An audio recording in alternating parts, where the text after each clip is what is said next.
আসসালামু আলাইকুম আর আফুরা ভাইয়েরা আপনারা বেকে কিরকম আছেন? আয় তো আলহামদুলিল্লাহ আন্নেরকো বোন ভালো আছি, মাশাল্লাহ আলহামদুলিল্লাহ খুব ভালো আছি। তা আজকে রান্না করুম তেহারি, গরুর মাংসের তেহারি। এখানে মশলার সাথে মশলার সাথে না, মাংসর সাথে যত রকমের বাটা মশলা আছে ব্যাগ কিছু দিয়ে আমি মাংসটা কিছুক্ষণ ম্যারিনেট করুম। তো এই রেসিপিটা আপনারগুলো আজকে শেয়ার করুন। প্যাকেটের বিরিয়ানির যে মশলা এটা দিছি, আর আই বাটি দিছি রসুন, আদা, জিরা, পেঁয়াজ, আর এখানে দিয়ে দিলাম টক দই। তো মাংসটা চলেন মাখি জুখি ম্যারিনেট করি আর আনেরগুলোকে একখানা গল্প করি। তার আপুরা ভাইয়েরা আনেরা বেকে ভালো আছেননি অবশ্যই জানাইবেন কে কীরকম আছেন। আর নতুন নোয়াখালীর বাসা শুরু করছি, আর কথা কেচ্ছাওয়ার ঠিকমতো কইতাম হারিনি, অবশ্যই আর ভুল হইব, যেহেতু নতুন নতুন চেষ্টা করি।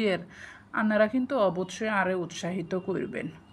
ভুল হইলে সেটাও কইবেন, বালা অন্যি সেটাও কমেন্টস করে জানাইবেন, যেহেতু অনেক বছর ধরে নোয়াখালীর ভাষা ব্যবহার করা অন্যা। এখন চেষ্টা করলাম একখানা শুরু করি, যেহেতু আর বাপ খাইলা বাসা এটা ন কইলে কি ইচ্ছা খারাপ লাগেন না কনছেন? এটা তো একটা জাতীয় অধিকার। আর কেন নোয়াখালী ভাষা সারি দিই, আপনারা কইতে না এরবেননি। তো যাই হোক, কথা কইতে কইতে ম্যারিনেট করা মাংস চুলাতে বসাই দিছি। মাংসটা এখন ভালো করে সিদ্ধ করে লমু, আর আন্নেরগো লগে মিষ্টি মিষ্টি গল্প করুম, বুঝছিনি আর আফুরা ভাইয়েরা। তার ভিডিও যদি আন্নেরগো ভালো লাগে কেন কষ্ট করি একটা লাইক কমেন্ট শেয়ার করতে ভুলবেন না।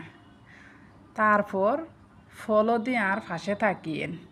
আর এরকম ভুলভাল যে ভিডিও এখন আছে আপনার সামনে অটোমেটিক চলে যাইব, আপনারা কষ্ট করি একটু আরে ফলো দিয়ে দিয়েন।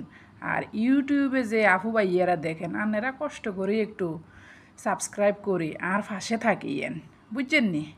আন্নের গো বইন কষ্ট করি ভিডিও বানা আন্নের গোলায়, আন্নেরা ন দেখলে আন্নেরা যদি আরে সাপোর্ট ন করেন কেন হইব কন? কেনে আগামু সামনে যাইতাম হারমনি আন্নারা যদি আরে সাপোর্ট ন করেন। এদিকে সাইলটা বসাই দেমু ফুলাওয়ের, তারপরে মাংসের সাথে মিক্স করিলুম। এদিকে সরিষার তেলের মধ্যে পেঁয়াজটা দিয়ে দিছি। তো বুঝছেন নি আফুরা ভাইয়েরা, আজকে আন্নেরগুলোকে একখান দুঃখের কথা কই। 1 ঘন্টা লাগাই রান্না করি, 10 মিনিট লাগাই খাই, 2 ঘন্টা লাগাই হাড়ি ফাতিল মাজি। এর সে কষ্ট আর কি আছে কনছেন? এর নামে কি জীবন সংসার নি? এই দুঃখে মনত সার একেবারে বনবাসে চলি যায়, বুঝছেন আর আফুরা ভাইয়ারা। কথায় আছে না, সংসার আমার ভালো লাগে না, সংসার বিষের বড়ি, মনে কয়ে সংসার থুইয়া বনে বনে গড়ি, বুঝছেন আর আফুরা ভাইয়ারা। এই কষ্টে আর গান চলি আইছে সংসারের কষ্টে। কনছেন কত কষ্ট? এত কষ্ট করি 2 ঘন্টা লাগাই, যদি 1 ঘন্টা লাগাই যদি রান্না করি, খাইতে লাগে মাত্র 10 মিনিট, বাকি দোয়া হালা করতে করতে জীবন শেষ। তো কেন হইব আপুরা ভাইয়েরা? তো আর ভিডিও কেচা লাগছে আর রান্না তেহারিটা কীরকম হয়েছে অবশ্যই আপনারা কমেন্টস করে জানাইবেন। আজকের তেহারিটা এত স্বাদ হইছে, এত স্বাদ হইছে কি কমো আন্নের করে। নিজে রান্না করছি যে নিজে শোনাম, নিজের ডুল নিজে হিটাইয়েন না।